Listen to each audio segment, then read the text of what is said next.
This is 37 Families, Season 2, Chapter 6. In this episode, we will be talking about momentum transfers, where the object or goal of an action is in the possession of some subject.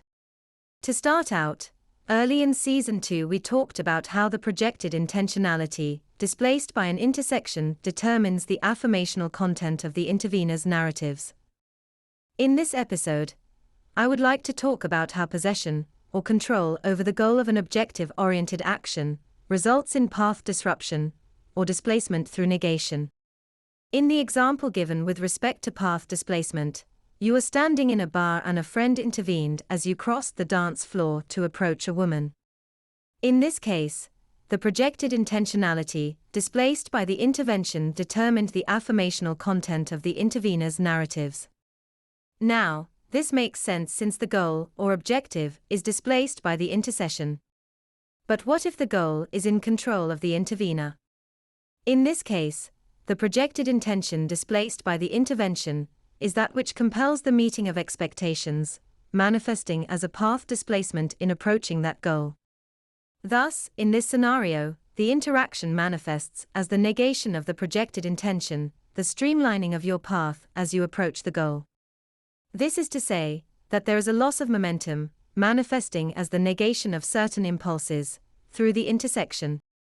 In past episodes, we talked about how most people exist in a state which is in equilibrium, which is to say there is minimal momentum transferred by each intersection, or the cumulative effect of those intersections is approximately equal. This requires the satisfaction of a few criteria. Namely, minimal migration between closed social systems, full expression of impulses, or integration, either positive or negative. Finally, in this state one's behavior is fundamentally dualistic, not by class, but according to reactive emotionality, cross-class. Once these criteria are satisfied, the net effect of momentum transfers balances out within the system as a whole. In effect, in an equilibrium state the behavior of the social actor is deterministic.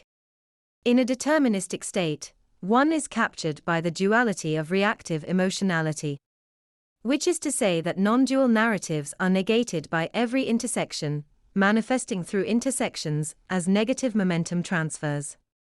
By restricting non-dual narratives, since deterministic states rely upon repetitious verbalization patterns, social tension is recapitulated in each intersection, preserved through emotional or verbal expression via muscle memory.